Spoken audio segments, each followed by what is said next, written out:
Warner Brothers handed a director $32 million and he used it to make fun of them to their face. A supermodel got cast in a $50 million action movie and was so bad it ended her career. And one film lost so much money it literally killed the studio that made it. These are 20 flops from the 90s that Hollywood wants you to forget.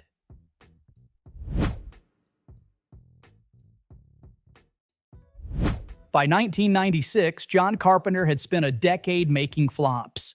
Big Trouble in Little China, They Live, Prince of Darkness. All of them had either flopped or underperformed. So Carpenter decided to go back to something that actually worked. Escape from New York had come out in 1981 and developed this huge cult following over the years. He got back together with producer Deborah Hill, who'd worked with him on Halloween and The Fog, and they tracked down the sequel rights. Then he, Hill, and Kurt Russell wrote the script together and brought it to Paramount. Kurt Russell had just come off Stargate, which had done really well globally, so he was hot. He got $10 million for this. Paramount brought in a TV company called Reicher Entertainment to split the $50 million cost, which should have been a warning sign. Reicher was a television company trying to get into movies, and they had a talent for backing flops before shutting the whole operation down. The movie got made, and then something clearly happened in post-production. The visual effects, and there are a lot of them, look unfinished. Like the money ran out or Paramount lost faith and just stopped putting resources into polishing them. The reviews were lukewarm. It opened to under $9 million, and with steep weekly drops it ended at just over $25 million, half its budget.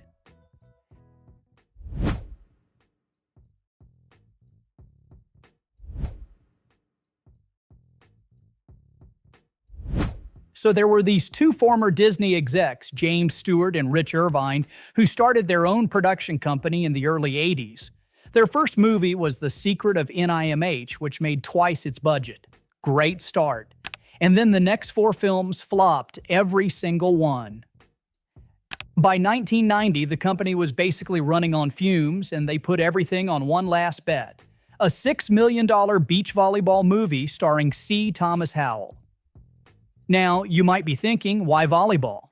And the answer is that these guys genuinely, wholeheartedly believed that beach volleyball was about to be the next massive American cultural obsession. The executive producer had been developing this project for 6 years.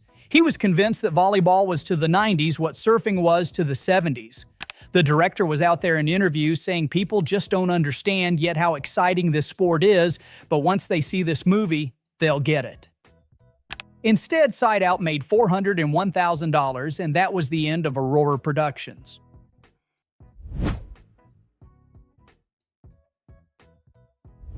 Rachel Talalay spent years trying to get someone to make Tank Girl. It's a weird British comic about a girl living in a tank in the apocalypse. Eventually, MGM said yes, gave her $25 million. Alan Ladd Jr. was the chief executive officer who greenlit it. He loved the material. Then he left the studio right after production started. The guy who replaced him, John Calley, hated it. During the shoot, there was some interference, but post-production is where everything fell apart. The new executives started cutting the movie to pieces. Anything that offended them got removed. So many scenes got excised that the story stopped making sense, so they had to bring in animators to create sequences just to hold what was left together. MGM did a big marketing push for it in 1995. There were decent expectations. The MPAA slapped it with an R rating it probably didn't need, which didn't help. Reviews weren't great, and the movie made just $4 million at the box office. Rachel talked about it years later. She said it ruined her career, put her into movie jail. She couldn't even talk about the experience for 10 years because it was so painful. The studio had gutted her vision, the movie bombed, and she got blamed for all of it.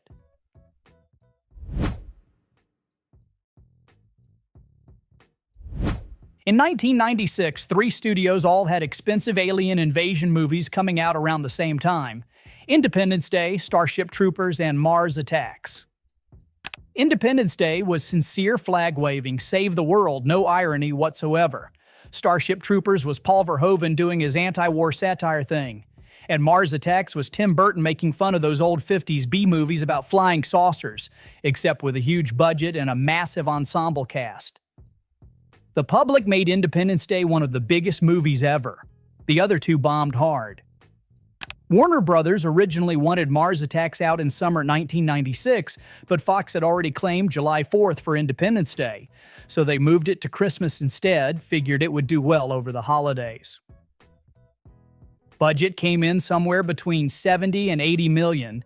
They spent another 25 million marketing it. Tim Burton coming off Batman, big cast, seemed like a safe bet. It made 37 million domestically. Audiences just rejected it. The mean-spirited tone, the cynicism, people weren't interested. Overseas it did better, 63 million, but that still wasn't enough. Total worldwide was 101 million. After the theaters took their cut, Warner got back about 55 million, which probably covered most of the marketing, but didn't touch the actual budget.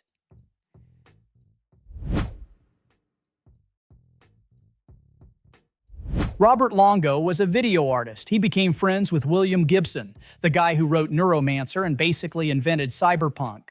Longo wanted to adapt Johnny Mnemonic as a small art film. $2 million budget, black and white. Couldn't get the money. Elektra Records looked at it, some other investors circled. Nobody wanted to fund a $2 million black and white cyberpunk art movie. Then Keanu Reeves signed on fresh off Speed, and suddenly the whole thing changed. A Canadian company called Alliance picked it up and the budget exploded to $28 million. Most expensive Canadian production at that point. Alliance made deals with Sony for US distribution, sold it to overseas markets. The pre-sales went really well actually, which protected them financially. But Longo had never directed a feature before. He had zero power. The financiers started messing with everything. He said later that when people give you money, they think they can tell you what to do. It was fucking horrible. This movie is about 65% of what I hoped it would be. The final product is insane. There's a ghost of a dead woman trapped in a corporation's computer network. The world's best hacker is a dolphin in a tank. It's completely ridiculous. Critics destroyed it. Got a C+ cinema score, which is terrible. It made 19 million and vanished.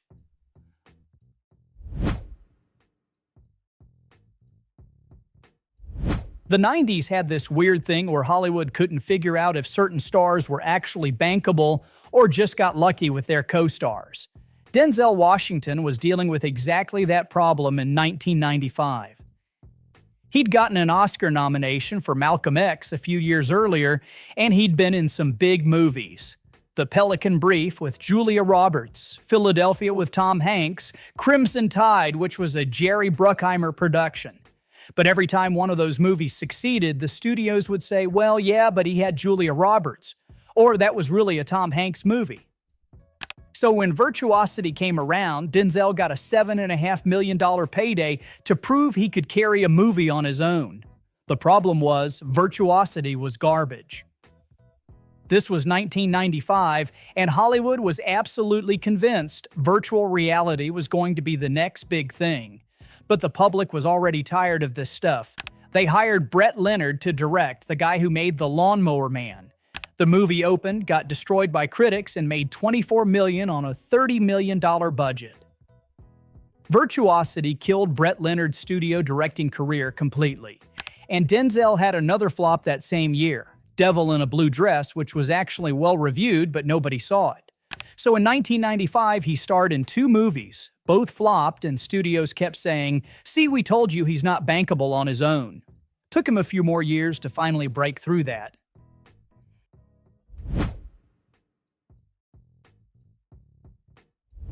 Meanwhile, James Cameron was on top of the world. Terminator 2 had been a massive hit in 1991, and Fox gave his production company Lightstorm this insane deal worth close to $500 million. They'd make a bunch of movies with budgets between 40 and 60 million. First 2 movies under this deal were going to be True Lies and Strange Days. His ex-wife, Catherine Bigelow, was directing Strange Days, and she'd gotten her own 2-year deal with Fox out of it. Strange Days was announced at 30 million but ended up costing 42. The movie was this weird mix of virtual reality, race relations, police brutality, and millennium anxiety, and Fox had absolutely no idea how to sell it. They launched this expensive marketing campaign anyway because expectations were high after True Lies. The movie had some controversy around sexual violence in it, reviews were mixed, and it bombed spectacularly. Made $8 million. That nearly ended Bigelow's career right there. 5 years later, she directed The Weight of Water, which got dumped into a handful of art house theaters. Then she made K-19 in 2002, which became one of the biggest flops on record. It took The Hurt Locker in 2008 to bring her back from the dead.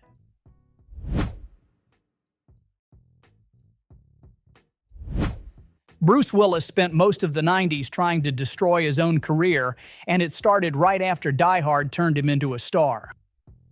A few months after Die Hard 2, he did The Bonfire of the Vanities with Tom Hanks. It was supposed to be a major prestige picture, one of the biggest films of the year. Instead, it became one of the worst reviewed movies of that or any year, and it bombed. So naturally, Willis decided his next move should be Hudson Hawk, a pet project he'd been trying to get made. The success of the Die Hard movies gave him enough clout to finally get it greenlit. Columbia's chief Victor Kaufman approved it with a $35 million budget. But as production got closer, the script was a mess, Willis's ego was out of control, and the new studio chief Peter Guber realized he'd inherited a nightmare. There were talks about canceling the whole thing, but they'd already spent $12 million in development, so they just kept going. They hired Michael Lehman to direct based on his work on Heathers. But Lehman had never done a big-budget action movie before, and Willis basically controlled all the decisions anyway. There were constant rewrites on set. Willis would have them shoot the same scene over and over with different jokes, so he'd have options in the edit. The production was completely out of control. Budget ballooned to $58 million. Hudson Hawk tested terribly with audiences.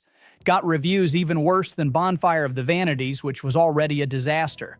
Made $17 million. 1990. Some screenwriter sells their script for $900,000, and Columbia Pictures decides Bruce Willis is perfect for it. This is right after Die Hard 2, so Willis is hot, and they lock him in with a $13 million pay-or-play deal. Then Hudson Hawk happened, Bonfire of the Vanities happened, Billy Bathgate happened. 3 massive bombs in a row, and suddenly Columbia's looking at their $13 million commitment to Willis and panicking. They told him to take a pay cut. He said no. The project went into limbo, but then The Last Boy Scout came out and made money, which kept Willis on the A-list just barely. Columbia decided to move forward with Striking Distance again, and Willis agreed to $10 million instead of $13. The film was supposed to come out summer of 1993. Then they ordered a week of reshoots. Then they ordered 2 more weeks of reshoots. Rumors started spreading that the movie was a complete mess. By the time they finished tinkering with it, the budget had hit $40 million. They pushed it to September, which is never a good sign. Sarah Jessica Parker, who was in the movie, started complaining publicly that it had become too violent. The buzz was awful. It opened, got destroyed by critics, and made just $24 million.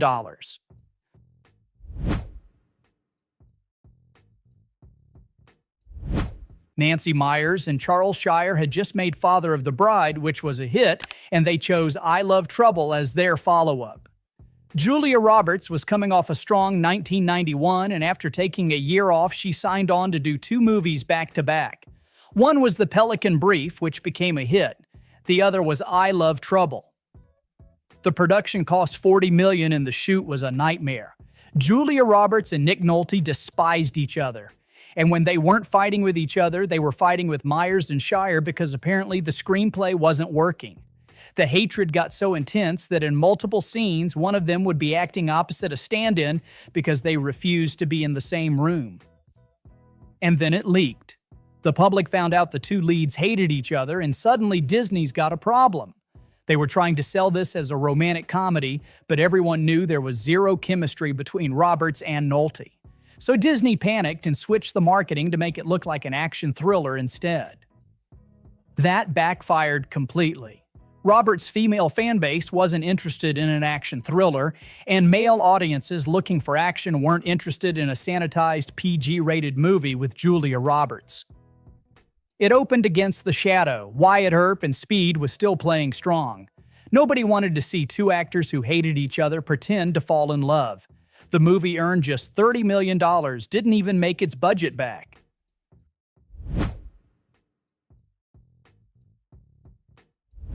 Wesley Snipes and Woody Harrelson had made White Men Can't Jump Together, which was a hit, so Columbia signed them for a reunion. Snipes got $6 million and the movie was announced with a $40 million budget. This was a very high-profile project. Then the budget started spiraling.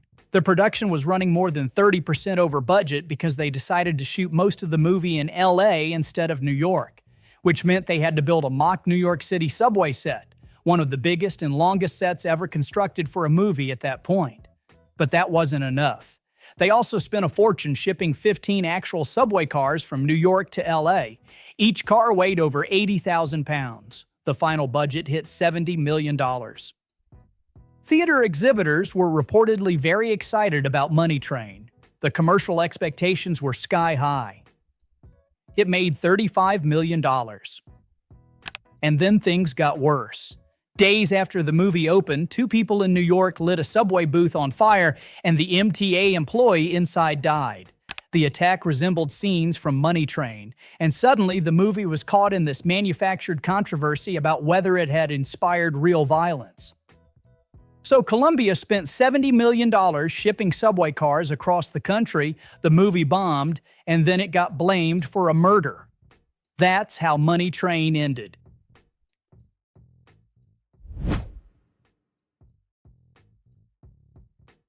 The Wachowskis wrote a spec script called Assassins and sold it to producer Joel Silver for $1 million. Warner Brothers picked it up, and on paper this looked great. Richard Donner came on to direct for $10 million. Stallone signed on for $15 million. Antonio Banderas got a massive payday. Julianne Moore got $1 million. Just the above-the-line talent alone cost nearly $40 million. The Wachowskis had written something that people in the industry really liked. The script got passed around, people were excited about it, and then Donner had it rewritten. Stallone got his hands on it and started making changes too. The Wachowskis watched their script get carved up and tried to have their names removed from the credits. They couldn't. This is also happening right when Stallone's career is imploding.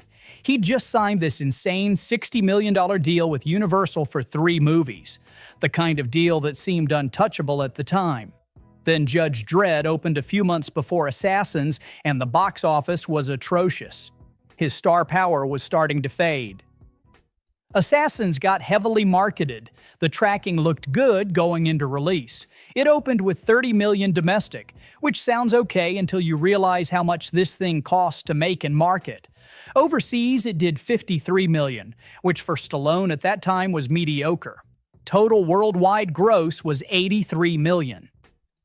After theaters took their cut, about $45 million came back to the studio. That didn't even cover the worldwide marketing costs, let alone the budget. Universal's 3-picture deal with Stallone fell apart. They attached him to a movie called Detox that was so bad it sat in a vault for 3 years before they sold it off to Blockbuster. There was no second movie. The Wachowskis moved on and made The Matrix a few years later.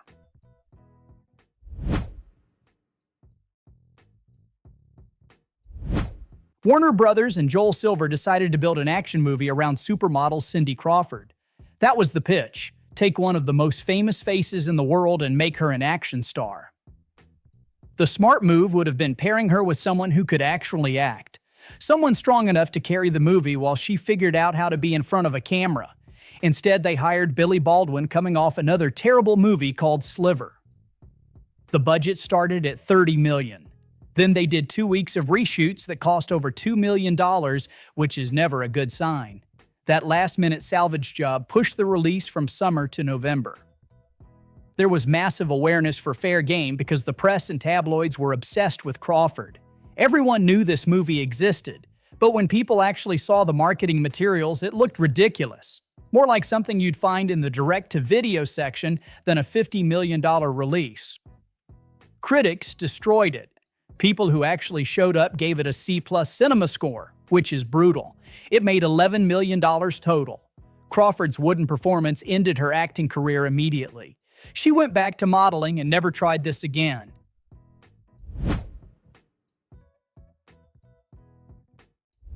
John Hill wrote a script called Quigley Down Under back in 1974.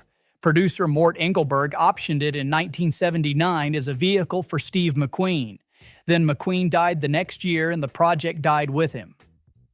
In the mid-80s, Warner Brothers acquired it and attached Tom Selleck, which actually made sense for the material, but they fought over the budget for 3 years and eventually Warner just let the option expire.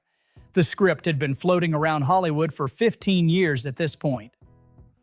2 weeks after Warner dropped it, suddenly there's a bidding war. Pathé, Disney, and Warner all wanted it. Pathé won with a $250,000 bid and hired Warner to handle domestic distribution anyway. They made the movie for $20 million and scheduled it for summer 1990. Then Pathé bought MGM and decided to use it to distribute it instead of going through Warner's. That change pushed the release back to October 19th, right before Dances with Wolves came out. The movie got mixed reviews and made $21 million. After theaters took their cut, about $11 million came back, which covered marketing costs and nothing else. Pathé and MGM lost the entire $20 million budget.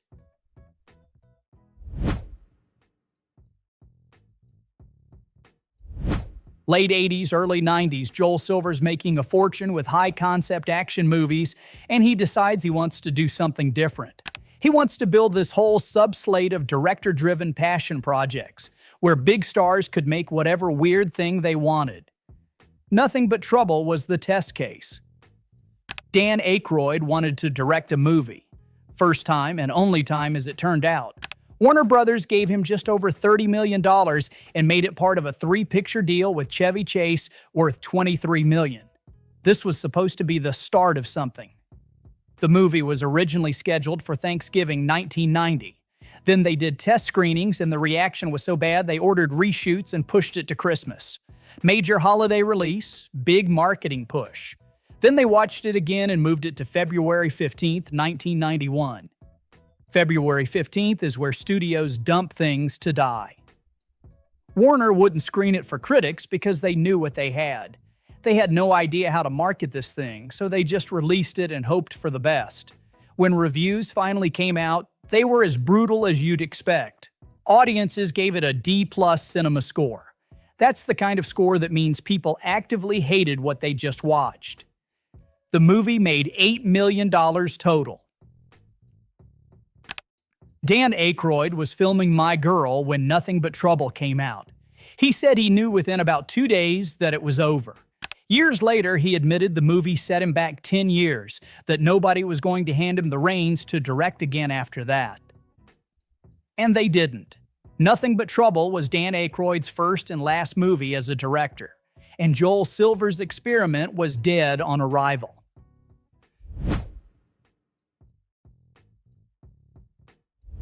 Billy Crystal had just come off City Slickers in 1991, which made $124 million. He was riding high.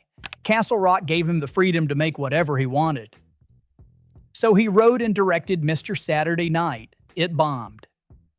Crystal needed a hit, so he went back to what worked and decided to make a sequel to City Slickers. He got complete control over the production, including Final Cut. He hired a director who would basically work under him while Crystal made all the creative decisions. The director he hired was Paul Weiland. Weiland had one feature credit to his name, Leonard Part 6, the Bill Cosby movie that's considered one of the worst pieces of garbage ever made.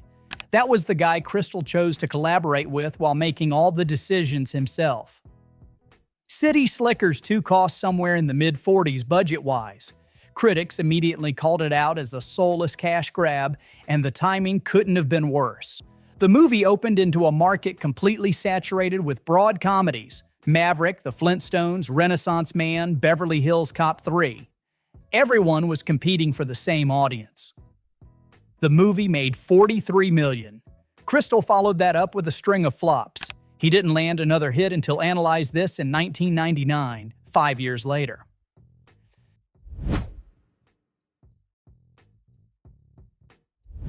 Kevin Costner was supposed to play Wyatt Earp in Tombstone. The original director wanted to keep it ensemble-based, multiple characters getting focus. Costner wanted the movie to be about Earp, wanted it centered on him. So he left. And then he decided to make his own Wyatt Earp movie, intentionally trying to kill the Tombstone production before it even got made. Costner paired up with Lawrence Kasdan at Warner Brothers to produce their version. The script started as a 4.5-hour TV miniseries, and Kasdan reworked it. They talked about releasing it as either a 2-part theatrical event or one long epic. They went with one long epic, 3 hours and 11 minutes. This was 1994, and Costner had been on an incredible run.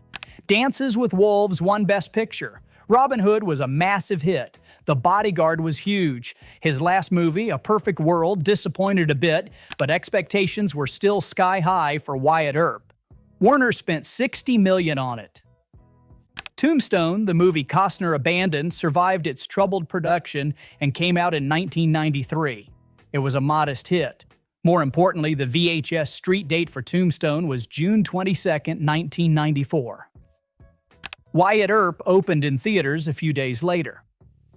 So people could either go sit through a 3-hour-plus movie about Wyatt Earp that was getting terrible reviews, or they could rent Tombstone at home for a few bucks and watch the movie that already proved it worked. Wyatt Earp made $25 million, one of the biggest bombs of the year.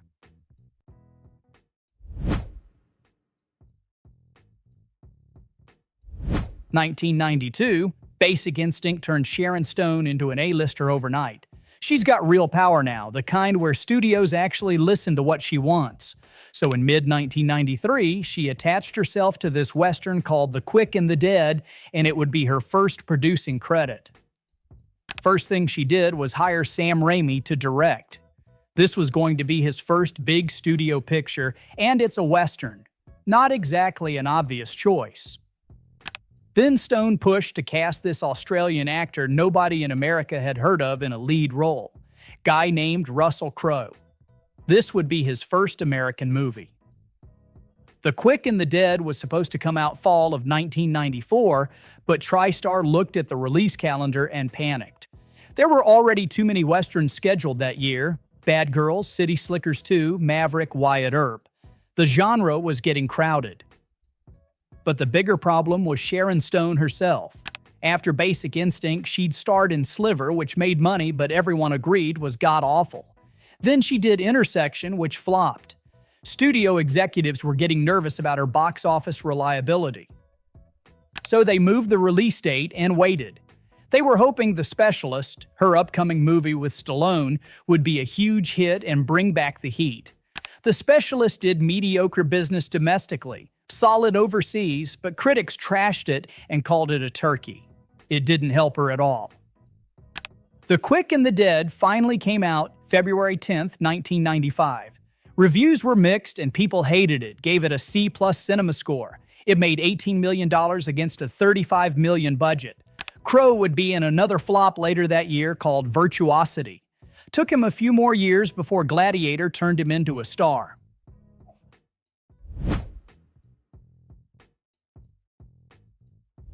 Sherry Lansing became the head of Paramount, and one of her first moves was approving a $1.5 million payment to screenwriter Joe Esterhazy for a 2-page outline. Then she attached her husband William Friedkin to direct it.